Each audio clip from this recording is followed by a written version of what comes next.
¿Qué tal? Buenos días. Esta mañana vamos a estar hablando acerca de esta coyuntura económica, por supuesto la coyuntura fiscal y hacia dónde vemos el país yendo en la última mitad del año de este 2017. De eso hablamos hoy en República.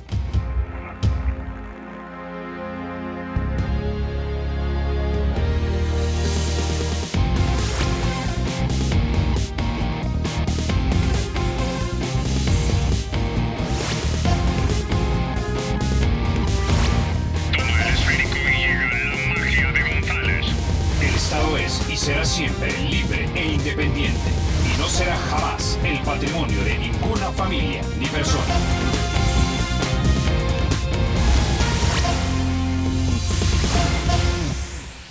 Bueno, sin mayor preámbulo vamos a introducir a nuestros invitados. Esta mañana nos acompañan el doctor Javier Simán, él es el presidente de la Asociación Salvadoreña de Industriales. También nos acompaña el licenciado Jorge Arriaza, él es director ejecutivo también de la ASI. Caballeros, bienvenidos a República. Gracias, Carlos, por tenernos en tu programa. Bueno, quizá empecemos hablando de cómo ven ustedes el ambiente económico, no sé si decir el ambiente económico, sino más bien el ritmo económico que ha agarrado el país, porque el presidente Sánchez Serén la semana anterior volvía a decir que, y con cierto quizás entusiasmo, que íbamos a crecer al 2,4 o 2,5% en este país. La pregunta es si ese pronóstico debería entusiasmarnos y segundo, si ustedes creen que va a ser preciso que vamos a crecer 2,5, ¿será menos o será más, doctor? Mira, puede ser un poquito menos, un poquito más, dudamos mucho que lo sea. Claro, un crecimiento positivo es bueno. Lo que pasa es que cuando lo comparamos con los países vecinos que están teniendo crecimiento del 4,5 para arriba, entonces lo vemos muy poco. Y para nosotros como sector industrial es importantísimo que haya un crecimiento económico para poder generar las oportunidades de empleo que necesitan los jóvenes. Si no hay crecimiento económico, no hay nuevos empleos. Y el crecimiento económico está amarrado a la confianza que tenga la población para gastar o para invertir. Si tú estás en un clima de pesimismo, si tú estás en un clima de inseguridad, si no hay confianza, entonces tú como ciudadano no vas a comprar un carro porque tenés miedo que te extorsiones, no vas a endeudarte a comprar una casa porque tenés miedo que tal vez mañana no tenés empleo. Entonces, todas esas decisiones individuales que tomamos o no tomamos los salvadoreños es lo que comprime y reprime la economía. Si no crece la economía, no hay nuevos empleos. Y entonces depende muchísimo la economía de ese clima de confianza. Y por eso es importante el rol del gobierno en generar un clima de confianza, ¿verdad? Con una actitud pro emprendedores, es decir, que le facilite a los emprendedores a montar nuevos negocios, porque eso genera nuevos empleos. Ahora, digamos que, como usted bien lo mencionaba, es la empresa privada la que crea los negocios, pero es el gobierno el que de alguna manera genera las condiciones o las facilidades. La pregunta es si tenemos las condiciones y las facilidades, y si no las tenemos, ¿cuáles son los pasos que debería dar el gobierno para generar esas condiciones y esas facilidades? Mira, nosotros creemos que depende mucho de la ideología y de la actitud. Cuando tú tienes un gobierno con un sesgo ideológico muy marcado en contra del sector privado, es difícil llegar a acuerdos. Y cuando tú tienes un gobierno con una actitud constantemente arremetiendo contra el sector privado, con una actitud antiempresarial, entonces no genera confianza.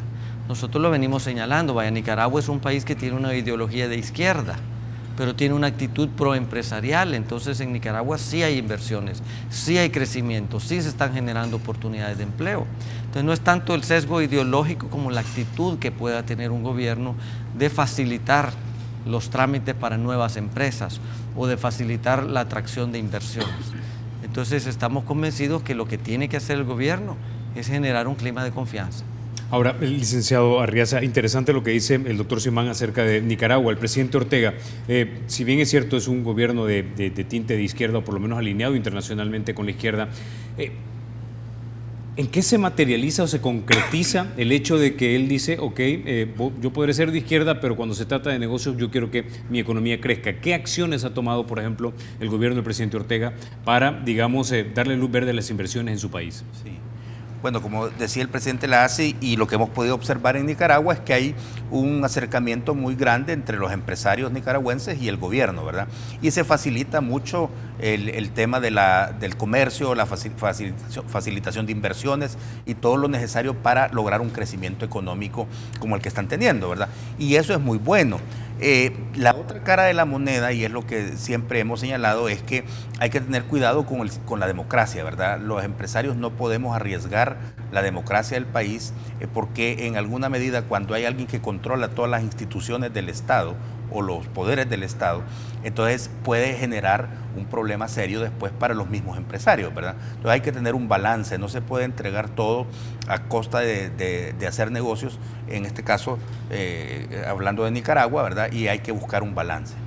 Ahora, en El Salvador, por ejemplo, si tuviéramos que tomar medidas concretas, porque entiendo lo que nos dice el doctor Simán y es que de entrada tal vez hay una actitud de desconfianza hacia los empresarios, pero asumiendo que esa actitud se corrigiera y que hubiese más apertura y más confianza con los empresarios, ¿qué medidas concretas desentramparían la inversión en este país?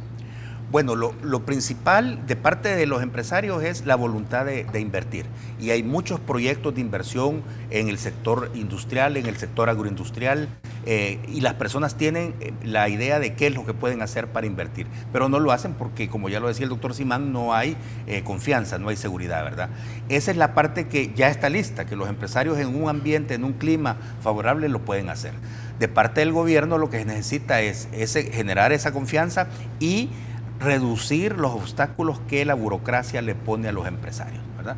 Porque hay una cantidad de permisos, una cantidad de restricciones que afectan el desarrollo del empresario. Entonces, la gente está luchando contra esa burocracia que no la deja desarrollarse, ¿verdad? Y además de eso se generan problemas de corrupción en muchos casos y el Estado se vuelve o el gobierno se vuelve un obstáculo para facilitar la inversión de los empresarios. Ahora, te agrego ahí, Carlos, porque la actitud apropiada del gobierno no es solo con los empresarios, tiene que ser con todos los ciudadanos, porque solo puedes tener prosperidad en un clima donde los ciudadanos tienen la libertad de desarrollar toda su creatividad, de montar el negocio que quieran. Entonces necesitas un gobierno que le facilite a todos los salvadoreños, no solo a los empresarios, que puedan desarrollar los sueños que ellos quieran, ¿verdad? Entonces, es una actitud con la población. Ahora, doctor Simán, una vez más, y volviendo al punto, si se superara ese escollo, digamos, de esa desconfianza que tal vez está anclada en ideologías, ¿qué debería de impulsarse desde el Ejecutivo, por ejemplo, y qué debería impulsarse desde la Asamblea Legislativa para facilitar, digamos, el comercio, la inversión y el flujo de capitales en este país? Bueno, mira, lo primero es lo que estamos hablando, un clima de inversión. El segundo tema es la seguridad del país, porque tú puedes montar un negocio, pero al rato te están extorsionando y lo cerrás. Nosotros que visitamos mucho a los socios fuera de la capital, nos hemos topado con negocios que han cerrado porque los están extorsionando. Entonces el tema de seguridad es un tema que hay que abordar. Y tercero, el tema de la tramitología. ¿Qué se necesita para montar un negocio? ¿Lo estamos haciendo más complicado o lo estamos facilitando? Y eso tiene que influir mucho. Por ejemplo, para montar una industria, hemos dicho, son más de 200 permisos. ¿Quién va a montar una industria? Entonces lo que pasa es que tu sector informal termina creciendo más. Porque la gente dice, ¿yo para qué voy a formalizarme? Mejor desde el garage de mi casa voy a producir el producto y lo voy a salir a vender. Entonces tenés una economía donde el 72% es informal. Solo el 28% son empresas formales que pagan salario de acuerdo a la ley, que pagan prestaciones, que pagan impuestos. Entonces necesitas un gobierno facilitador, no un gobierno controlador, fiscalizador, que te hace cada vez más difícil, no solo a los empresarios, a todos los salvadoreños emprendedores, montar un negocio. Ahora, usted mencionó montar una industria, más de 200 permisos, dijo, ¿verdad? Ahora, yo escuché de unos amigos que recientemente querían montar una empresa, que va a ser una pequeña empresa, y lo querían formar bajo la figura de sociedad anónima de capital variable, pero les pedían de entrada como requisito de ley $2,000. Yo recuerdo, creo que en un estado como Oklahoma era sumamente fácil abrir tu compañía y no te pedían, digamos, una gran cantidad de dinero como garantía para decir, ok, te vamos a dar el permiso para operar o para abrirla. No, los $2,000 es el capital mínimo que requiere a la hora de inscribir la sociedad. Toda compañía tiene que operar con un capital. Sin embargo, nosotros somos parte del Consejo Consultivo del Organismo de Mejora Regulatoria. Es un trabajo conjunto del gobierno con el sector privado y con el Fomilenio, con el apoyo de Estados Unidos, para facilitar y simplificar tanto trámite burocrático que hay, pero el OMR ha identificado más de 3,000 trámites. 3,000 trámites. Que debemos de revisar y simplificar. Eso nos puede tomar más de 2 años. Entonces estamos insistiendo en que debemos abordar primero los trámites más inmediatos, ¿verdad? Por ejemplo, comentábamos nosotros con Jorge en una entrevista, para importar químicos para la industria, tú necesitas permiso del Ministerio de Defensa. ¿Por qué? Porque algunos químicos pudiesen ser utilizados en fabricación de explosivos. Está bien que requiera permiso del Ministerio de Defensa, pero ¿cuáles son los trámites del Ministerio de Defensa? Te piden una serie de requisitos que no es porque la ley lo pida, es porque una normativa que el ministerio ha emitido, se inventaron que hay que cumplir un montón de requisitos. Entonces se vuelve bien complicado. Lo que estamos nosotros insistiendo es simplifiquemos las normativas, simplifiquemos los reglamentos, porque eso los emiten las instituciones de gobierno. La ley es la que emite la Asamblea Legislativa y esa es la que hay que respetar. Ahora, eso digamos para abrir una compañía en la parte de la industria, pero hemos escuchado también de tanto importadores como exportadores que ven muy problemático la manera en la que funcionan las aduanas nacionales, por ejemplo. Claro. Ese es un problema cuando ya las compañías están operando, ¿verdad? Si han logrado pasar, como lo que muy bien señalaba el doctor, toda esa tramitología para montar una sociedad, que hay que necesidad de constituir la sociedad ante el abogado, registrarla en el CNR, balances, estadística y censo, matrícula de comercio, que son gastos para el pequeño empresario, y de registrarse en Hacienda. Después, si a una empresa por algún motivo no funcionó, poder suprimir ese registro, por ejemplo, en el Ministerio de Hacienda es un problema, donde ya la sociedad prácticamente se queda sin declarar IVA, y vienen las multas. En fin, es un problema serio para incentivar al pequeño empresario. Ahora, el que ya está, y eso lo vivimos día a día, nuestros socios se quejan permanentemente del problema de aduanas, ¿verdad?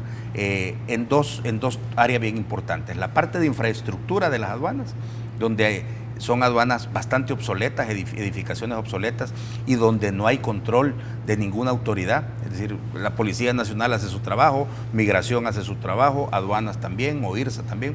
Y el otro tema importante es el problema de una serie de reglamentos, trámites para enviar una muestra o traer una muestra. Ha sido un problema, ¿verdad?, en los últimos meses, y hemos estado discutiendo con aduanas el tema de muestras, por ejemplo. Entonces, hay una visión muy fiscalizadora, muy controladora, y el objetivo ahora en el mundo es facilitar el comercio, no obstaculizarlo, ¿verdad? Y este es el enfoque que tiene aduanas.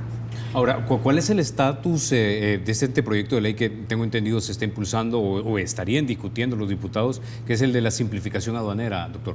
Mira, estamos trabajando con ellos en una comisión ad hoc que se ha conformado en la Asamblea y están muy activos, han logrado ayudarnos a desentrampar algunos procesos burocráticos. Ahora, cabe mencionar que estos 3,000 trámites que te digo vienen por años, no es que este gobierno los haya impuesto. Claro, la actitud del gobierno tiene mucho que ver. Si es una actitud controladora y fiscalizadora, entonces se vuelve más burocrático el proceso. Y nosotros, cuando pedimos agilización, en ningún momento, Carlos, estamos diciendo que el gobierno no fiscalice. El gobierno tiene una función fiscalizadora, control aduanero y de recaudación fiscal. De ninguna manera, por ser más ágil, vas a sacrificar esto. Nosotros, al contrario, aplaudimos los esfuerzos de combate a la corrupción, pero sobre todo al contrabando, porque el contrabando afecta a las empresas formales, que son las que pagamos impuestos. Entonces la industria aplaude la lucha contra el contrabando, pero lo único que pedimos es agilización, y no es tanto de leyes como de actitud. De nuevo, hay una arbitrariedad.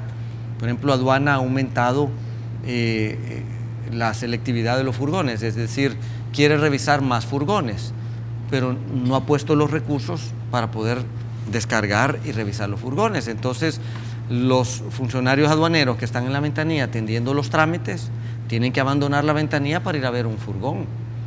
O si están descargando un furgón, tienen que abandonar el furgón para atender la ventanilla. Entonces, si se va a aumentar la selectividad, hay que poner los recursos.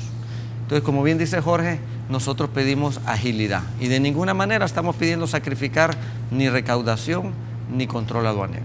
Ahora, quizás brevemente, este proyecto de ley de simplificación aduanera, ¿a qué es lo que nos llevaría? La idea es parecido a lo de la OMR, solo que en el tema aduanero, simplificar los trámites que hay que seguir, automatizar algunos trámites y de alguna manera también hay que concientizar a los usuarios para que no lleguen a la aduana a querer hacer los trámites manualmente en la aduana.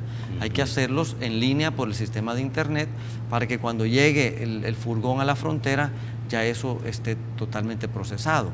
¿Verdad? Claro, en la frontera el furgón tiene que pasar por rayos X, a veces hay que descargarlo si le sale selectividad roja. Entonces se trata de que hagamos la mayoría de los trámites en línea antes de llegar a la frontera. Los puestos fronterizos tampoco son adecuados para el volumen de furgones que estamos moviendo, ¿verdad? Es decir, Jorge mencionaba que son 1.300 furgones diarios los que ingresan al país y de esos 1.300, 900 furgones solo van en tránsito. Entran por el Guatemala y salen por el otro lado. Entonces hay que definir procedimientos diferentes para los que van en tránsito y los que son importación. Es decir, tenemos fronteras y sistemas, digamos, del siglo XX para comercio del siglo XXI. Es correcto, sí. Es una infraestructura obsoleta que fue hecha incluso en algunos momentos no para facilitar el comercio, sino que para obstaculizarlo, ¿verdad? Y ya no es realista tener esas instalaciones, ¿verdad? Por el flujo de comercio que ha crecido tanto en los últimos años. Más que todo la infraestructura en aduanas, Carlos, lo que dice Jorge, porque se han quedado pequeñas para el volumen de furgones que están pasando. No hay donde estacionar, entonces si llega un furgón y no tiene los papeles en orden, congestiona el resto de furgones. En el tema de informática sí se han hecho grandes avances, pero todavía hay grandes oportunidades, ¿verdad? Hoy con el software inteligente, con cámaras inteligentes, se pudiera enlazar con las declaraciones de mercancía para que el furgón, mucho antes de llegar a la frontera, ya haya terminado automáticamente su proceso.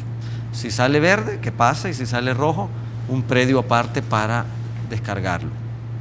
Y en esta ley de simplificación de aduana, por lo menos para los salvadoreños, está incluido, digamos, algún sistema que de alguna manera facilite el libre tránsito también de personas. Es decir, tenemos el DUI, que tiene una cinta magnética que perfectamente solo la podrías pasar por un lector de tarjeta y simplemente te aparecen los datos, te dejan pasar si no tienes restricción migratoria y simplemente pasas. Definitivamente, no sé si le compete a esa comisión, pero ese ya es un tema migratorio, ya incluye otras instancias del gobierno, pero en el tema de simplificación aduanera, por ejemplo, lo que nos han ayudado a resolver es lo que dice Jorge, el tema de muestras. Antes, por una muestra, acuérdate que nosotros confeccionamos prendas, se mandan muestra al cliente para poder vender. Esas muestras estaban tomando mucho tiempo porque seguían el mismo proceso que un embarque normal. A través de la Comisión Ad Hoc de la Asamblea Legislativa se ha logrado simplificar el procedimiento para la exportación de muestras. Ok. ¿Tenemos un cálculo de cuánto nos ahorraría en tiempo, hombre y dinero si esto efectivamente se llegara a dar? Mira, el cálculo que tenemos nosotros es de que, de acuerdo al PIB, 40 millones diarios es lo que ingresa por la frontera. Entonces, cualquier retraso o obstaculización a esos 40 millones, son 40 millones circulantes en nuestra economía que se detienen. 40 millones diarios. Y nosotros hemos indicado, Carlos, de que si nuestra economía creciera al 5%, pudiésemos estar generando entre 40.000 y 50.000 nuevos empleos al año. Ok. Bueno, de eso precisamente vamos a hablar al regresar acerca de empleos perdidos versus empleos que dice el gobierno que se ha generado, además de otros temas que vamos a estar tocando. Pero antes de eso, déjeme comentarle que el Banco Promérica ya tiene una app. Esta app facilita las transacciones y optimiza el tiempo. En esta app usted puede realizar los siguientes trámites: pago de préstamos, tarjetas, servicios y transferencias entre cuentas. El app de la banca móvil está disponible, es gratis y usted lo puede encontrar en la tienda de Google Play o también en el App Store. Ya volvemos.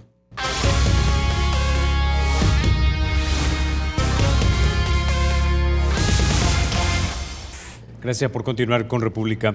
Bueno, hablemos de crecimiento económico, doctor Simán, porque 2,5%, yo sé que el gobierno le gusta darse palmadas en la espalda por esto, pero todavía sigue siendo insuficiente cuando nos comparamos con otros países del área como Guatemala o de repente con Honduras. De repente nos dicen que es por la inseguridad, de repente, de acuerdo a ustedes, también es por el clima de inversión, pero Guatemala y Honduras también tienen, digamos, niveles parecidos de inseguridad a los nuestros. Mira, un argumento que hemos oído del gobierno es que la pobreza es la causa de la inseguridad. Pero tú ves Nicaragua, que es más pobre que nosotros y no tiene los problemas de inseguridad.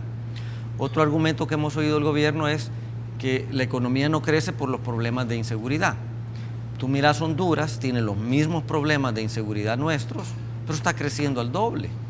Entonces, algo está malo en nuestro país y tenemos que sentar a discutirlo con el gobierno para encontrar las oportunidades. Eso es lo que nosotros venimos proponiendo. Sentémonos, identifiquemos los obstáculos a nuestro crecimiento y ataquémoslos juntos, ¿verdad?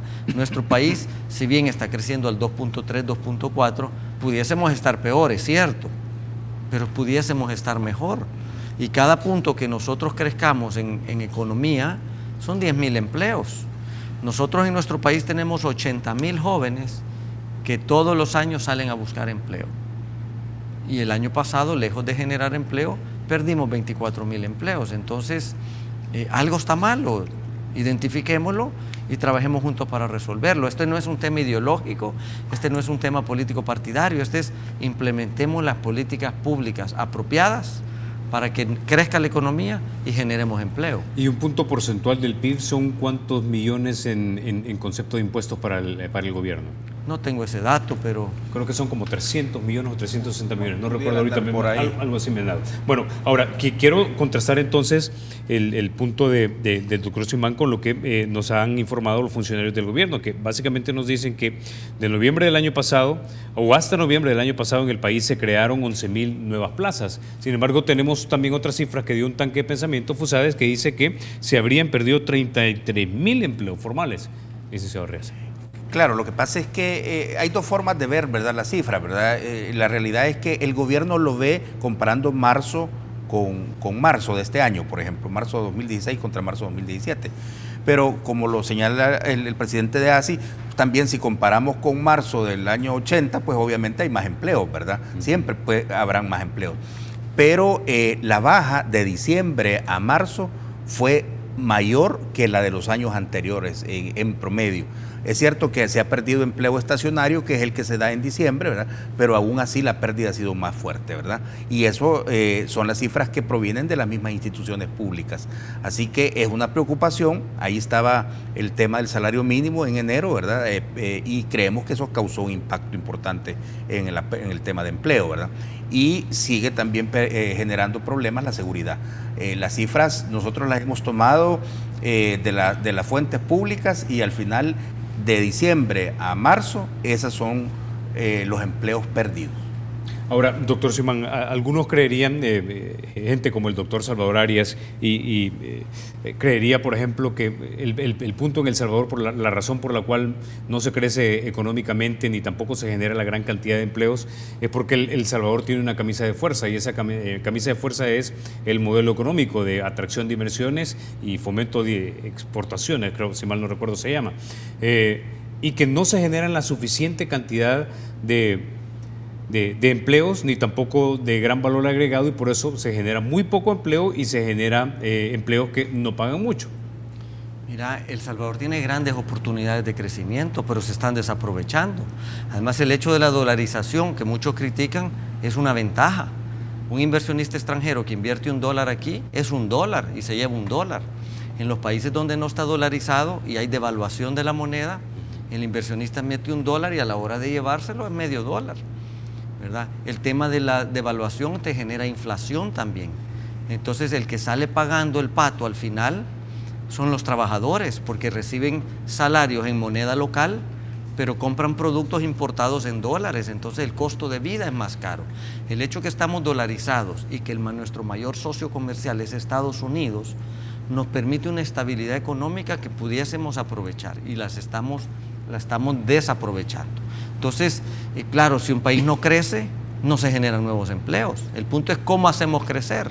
Y el tema principal que nosotros los empresarios conocemos es que vamos a poner una inversión donde hay garantía, donde hay seguridad y donde hay confianza de que va a haber un retorno, ¿verdad? Pero si hay un gobierno constantemente cada sábado atacando al empresario, el empresario se siente acosado.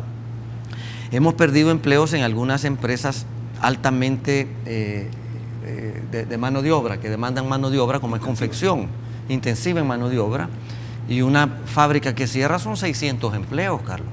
Claro, el gobierno dice, y tiene razón, que se ha generado inversiones energéticas. Un parque solar, una granja solar, es una inversión muy fuerte, pero te genera 5 o 10 empleos. En cambio, una fábrica de confección puede ser entre 600 y 1000 trabajadores de un solo. Entonces, hay que encontrar un balance en las inversiones. Y nosotros mencionábamos lo de los salarios, fuimos los que lo identificamos primero. Y dijimos, miren, de diciembre a marzo perdimos 24,000 empleos. Saltó el gobierno, salió el BCR, saltó el Seguro Social, salió Transparencia Activa, todo el mundo criticando a la ASI que no sabíamos interpretar las cifras. Todo depende cómo ves la foto. Como bien dice Jorge, si tú comparas marzo de este año con marzo del año pasado, es obvio que si la economía está creciendo, estamos mejor. Nosotros estamos diciendo de diciembre a marzo se perdieron empleos, es decir, en diciembre habían 24,000 salvadoreños que tenían empleo y hoy ya no lo tienen. ¿Por qué? ¿Y en qué sectores, han identificado ustedes que se perdieron más empleos? Eso ha sido difícil de identificar porque el Seguro Social, curiosamente, modificó la manera de clasificar los empleos. Entonces, el sector manufactura antes incluía ciertos sectores, hoy están fuera y están en otro sector. Entonces, se cambió la manera que ellos contabilizan, entonces ya no es comparativo con el histórico. Hemos tomado los totales, el total de empleos versus el total de empleos, y ahí hemos visto la baja, ¿verdad? Incluso en el Seguro Social hubo otros cambios en la manera de contabilizar, entre lo que son cotizantes y lo que son planillas realmente, porque tú puedes estar afiliado al Seguro Social, pero no estás cotizando si estás desempleado. Entonces, al cambiar la manera de contabilizar, se esconde un poquito la pérdida de empleo. Okay. Pero FUSADES aclaró de que a mayo esa cantidad había aumentado a 33,000. Entonces, es urgente, es preocupante que nos sentemos con el gobierno, identifiquemos la causa y trabajemos juntos para revertirla. Ok, quiero que toquemos ahora el tema de si pudo haber jugado un rol en esta pérdida de empleos la subida del salario mínimo, pero antes de eso quiero que escuchemos precisamente lo que dijo el presidente Sánchez Serén cuando hablaba del nuevo salario mínimo que se logró con un acuerdo que algunos dirán que fue irregular en el Consejo del Salario Mínimo. Escuchemos. Un sustancial aumento del salario mínimo que ha mejorado la capacidad de compra de más de 250,000 trabajadoras y trabajadores. En estos 3 años hemos generado 36,000 nuevos empleos formales, sin contabilizar los del sector informal y el agrícola. Ahora quiero que pongamos en pantalla lo que dijo el doctor Oscar Cabrera, presidente del BCR, precisamente defendiendo la posición del gobierno cuando se escucharon las críticas de que de repente había pérdida de empleo por la subida del salario. El doctor Cabrera decía lo siguiente: decir que por el incremento del salario mínimo el empleo ha caído, esa es una teoría no válida. Cuando nosotros aumentamos el empleo, aumentamos el salario mínimo y los trabajadores tienen mayor poder adquisitivo. Señor Arriaza. Bueno, nosotros consideramos que en economía hay una razón lógica. Cuando incrementan los precios, en este caso el sueldo, el salario es un precio del mercado, lógicamente baja la demanda en este caso de trabajadores. Es decir, un empresario pequeño, mediano, que son la mayoría en el país, si tiene que enfrentar un incremento de salario mínimo, incluido prestaciones e incluido otra serie de gastos, sencillamente si tiene 10 trabajadores, va a analizar si sus costos le dan y va a prescindir de 1 o 2 trabajadores, ¿verdad? Eso no tiene nada que ver con lo que señaló el presidente de la República y el presidente del Banco Central de las condiciones de vida de los trabajadores. Aquí estamos hablando estrictamente de una decisión empresarial, de mercado. Por lo tanto, quien tiene que pagar más muchas veces se ve obligado a reducir, especialmente los pequeños y medianos, a reducir sus empleos Y siempre el doctor Simán coloca, por ejemplo, un ejemplo de una cafetería en el cual si hay 10 personas trabajando y los costos no son suficientes, son demasiados, sencillamente tienen que recortar 1 o 2 personas. Esa es una de las cosas que pasó y que afectó definitivamente la pérdida de empleos. Ahora, doctor Simán, yo quiero hacerle esta pregunta porque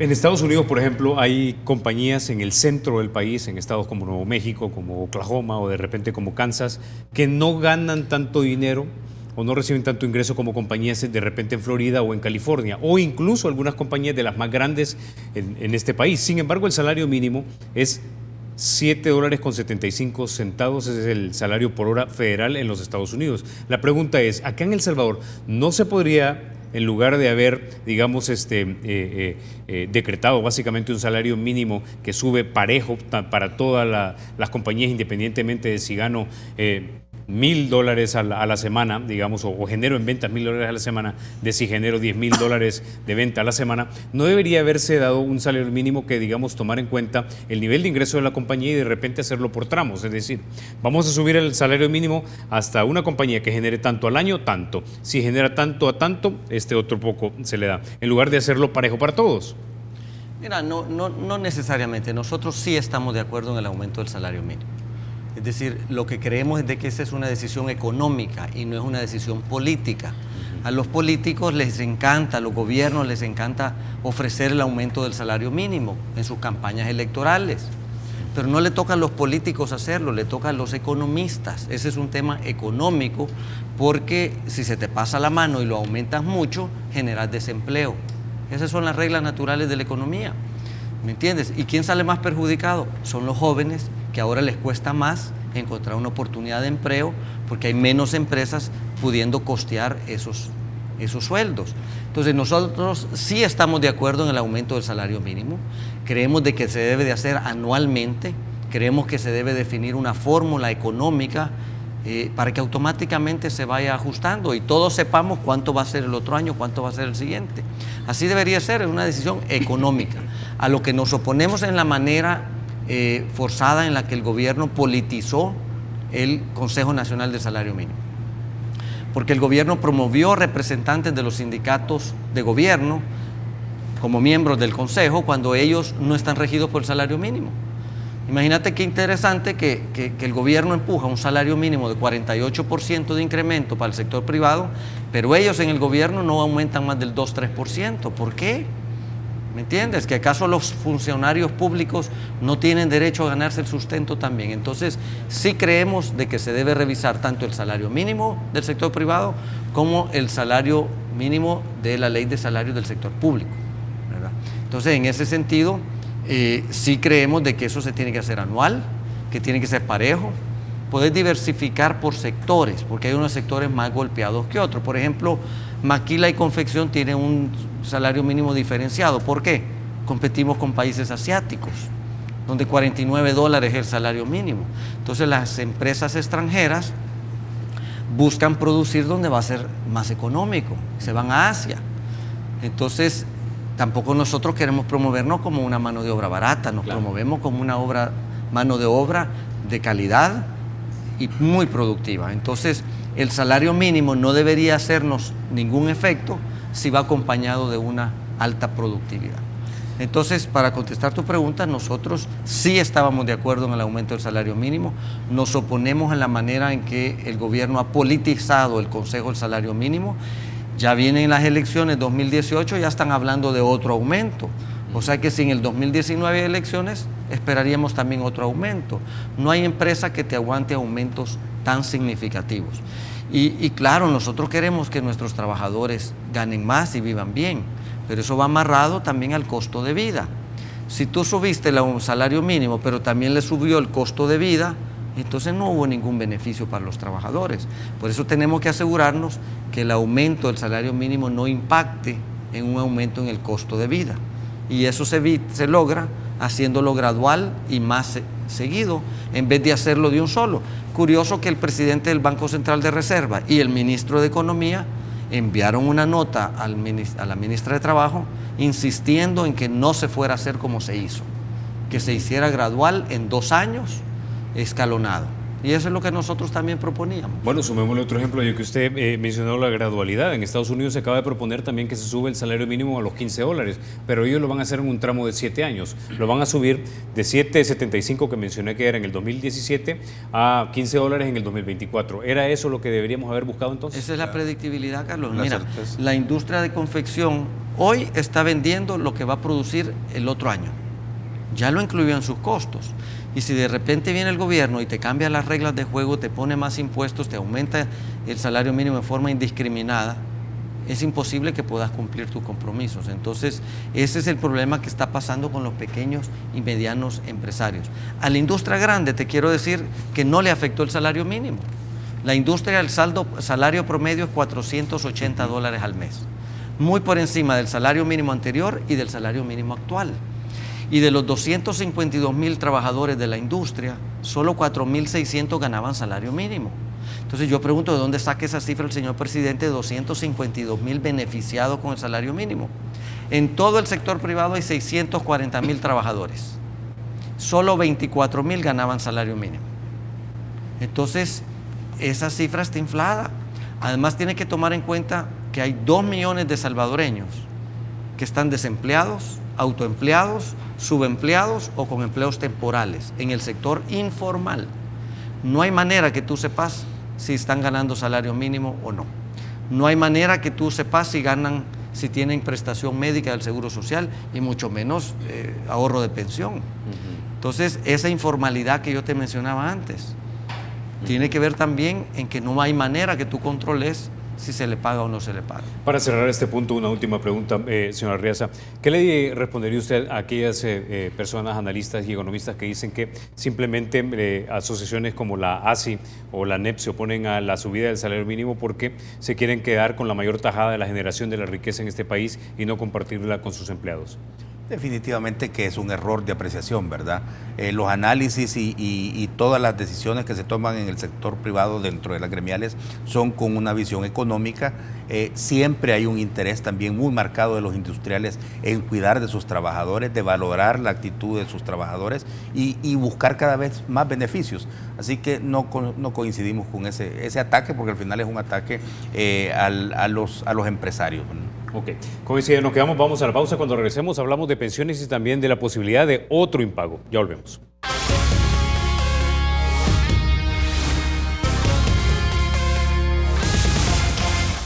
Gracias por continuar con República. Doctor Simán, bueno, tenemos ya dentro de un par de meses el siguiente pago que se tiene que hacer a cuenta de lo que hemos prestado para pagar las pensiones de las personas que ya están jubilados en julio y en octubre de este año. La pregunta es si en este momento ustedes, digamos, de alguna manera han sugerido o han tenido conversaciones así tras bambalinas para evitar que se vuelva a dar un impago que nos perjudica no solo a nivel internacional, sino también nacional.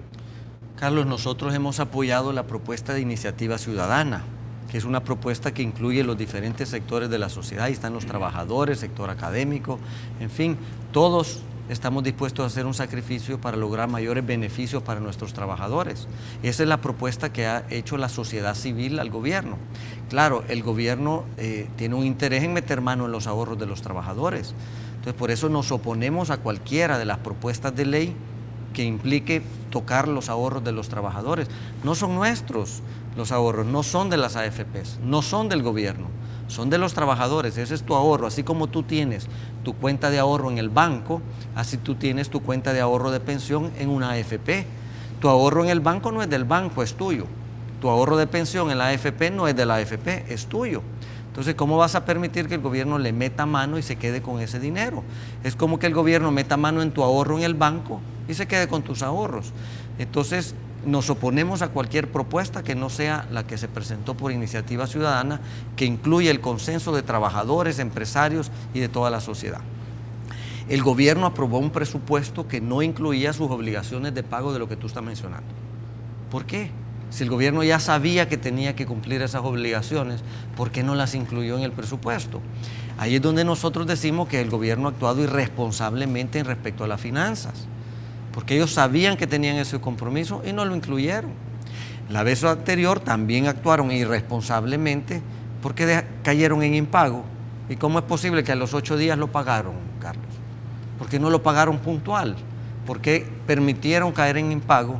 Pareciera que fue un capricho político para echarle la culpa a los otros partidos de oposición. Pero al final salimos perdiendo como país, incumplimos un pago, nos bajan de calificación y todos los créditos del país se vuelven más caros por el riesgo país. Entonces hoy, de los recursos que pagamos todos los salvadoreños en impuestos, hoy hay que pagar un interés más caro en la deuda del país. Ahora, ¿han notado o han recibido ustedes retroalimentación de parte de sus afiliados en la ASI de que esto ya los está afectando o los haya afectado? Claro que sí, porque la calificación de riesgo de país es un riesgo que te toman en cuenta en tus préstamos, ya sea locales o las empresas que tienen préstamos en el exterior o empresas que están en bolsa. Aquí hay empresas internacionales que han invertido en el país, que cotizan en bolsa en Estados Unidos, y hoy hay un riesgo país más grande. Mientras más grande es el riesgo, más grande es la tasa de interés. Entonces sus créditos se les han aumentado el costo. Hoy toca pagar mayores intereses. Al final se va a traducir también en tasas de interés más caras para la población, en los préstamos bancarios. Entonces fue un capricho político del gobierno no haber pagado puntual la vez pasada y pagarlo 8 días después, que no lo pagaron antes. ¿Por qué permitieron que caigamos en impago? Y por eso hacemos un llamado nuevamente: no vayan a caer en impago otra vez. Dejemos los caprichos políticos en todos los partidos políticos fuera de este tema económico que tiene un gran impacto en la población a la larga, ¿verdad? Y si sabemos que tiene que pagarlo, ¿por qué no lo incluyeron en el presupuesto? Ahora, pero si ya no está incluido y el presupuesto ya sabemos que es una ley de la República, ¿de dónde se puede prever, señora Arriaza, que se va a sacar este dinero? Es decir, el gobierno probablemente nuevamente va a argumentar en un par de semanas de que necesita de la aprobación de emisión de bonos, por ejemplo. El gobierno va a seguir presionando, y esa ha sido su estrategia, por mayor emisión de deuda, ¿verdad? Pero nosotros hemos sido claros, y las opiniones del sector industrial y privado es no más deuda en el país. Ya no se puede seguir incrementando a los niveles que venía creciendo la deuda del país, y que por eso estamos en el problema fiscal que tiene El Salvador.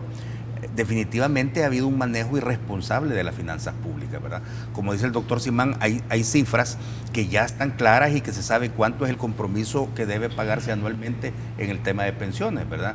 Entonces, ¿por qué no presupuestarlo y hacer los ajustes del caso? Pero no se podía seguir creciendo indefinidamente en la deuda que ya llega casi al 70% del PIB en el país. Eso es insostenible. Ok, me quedan 2 minutos, doctor Simán, pero no quisiera dejarlo sin la oportunidad de hablar del evento que tendrán esta noche, el evento de la ASI, ¿no? Sí, mira, nosotros celebramos el 12 de junio el Día Nacional de la Industria. Por el día en que cae, hoy lo estamos celebrando esta noche con una cena de gala para la industria. Y en esa cena de gala otorgamos los 3 galardones máximos de la ASI, que es el premio ASI, que este año lo vamos a otorgar a don Miguel Elías Miguel de Industrias Mike. Tiene 52 años ya de fundación y siguen produciendo maletines para la población. El premio al emprendedor este año se lo vamos a dar a don Samuel Quiroz. Él fue el fundador de Grupo Q de Saquiro. Y ahora ha montado otro negocio que es el de café rico, Quality Grains, y también el de las tiendas Coffee Cup. Es un hombre muy emprendedor, que a cualquier edad, es un ejemplo que a cualquier edad se puede emprender un nuevo negocio. Y luego tenemos el premio al empresario benefactor, que en este año se lo damos al padre Flavián Mucci de Ágape.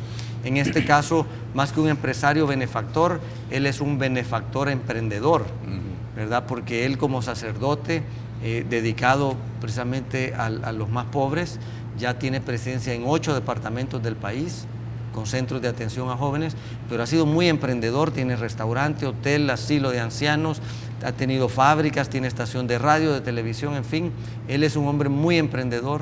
Y todos esos recursos van precisamente a beneficiar a los más necesitados. Así que esta noche tenemos la gran cena de gala de la industria, donde vamos a reconocer el orgullo de ser empresario, el orgullo de ser industrial.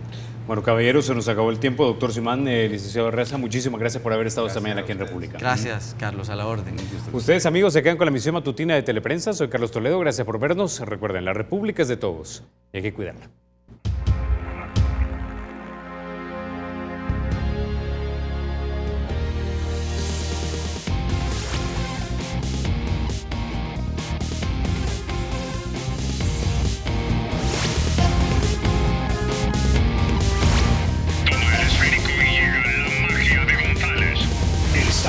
Es y será siempre libre e independiente. Y no será jamás el patrimonio de ninguna familia ni persona.